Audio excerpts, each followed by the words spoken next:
La prière. L'islam n'a pas autant insisté sur un pilier après l'unicité d'Allah que la prière.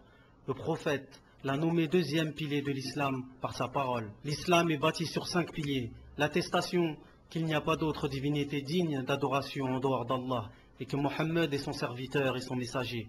Puis l'accomplissement de la prière quotidienne. Comme l'a également fait remarquer le prophète, paix et salut sur lui, par sa parole, la meilleure des actions auprès d'Allah est la prière au début de son temps. Ou sa parole, la tête de la religion est l'islam, son pilier est la prière, et son sommet est la guerre sainte, djihad, pour la cause d'Allah.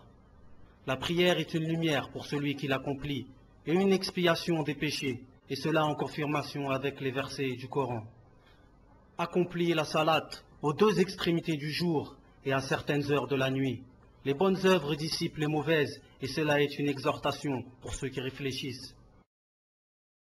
Et la parole du prophète, paix et salutations sur lui. Que pensez-vous s'il y avait une rivière coulant devant la porte de chacun de vous et dont il se baignait 5 fois par jour? Y aurait-il une trace de saleté sur lui? Les gens répondirent, il n'y aurait pas de trace de saleté sur lui. Et il dit, cela ressemble aux 5 prières quotidiennes par lesquelles Allah efface les péchés. En plus de cela, la prière est une des plus grandes causes pour que le musulman entre au paradis. Comme a dit le prophète, paix et salutations sur lui, au compagnon Rabi' ibn Ka'b, lorsque celui-ci dit, ô prophète, mon vœu est de t'accompagner au paradis, et il répondit, multiplie les prosternations.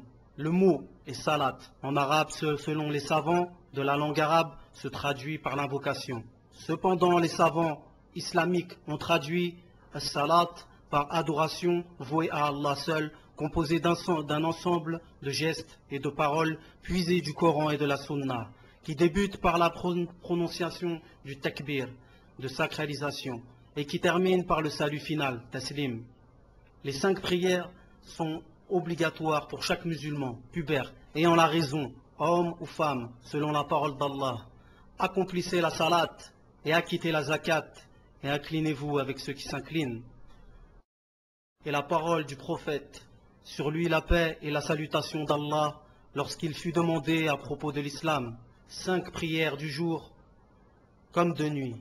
Puis il fut demandé, y a-t-il d'autres prières après cela? Il répondit, non, sauf si tu désires prier des prières surérogatoires. Et il y a consensus de la communauté sur l'obligation de ces 5 prières.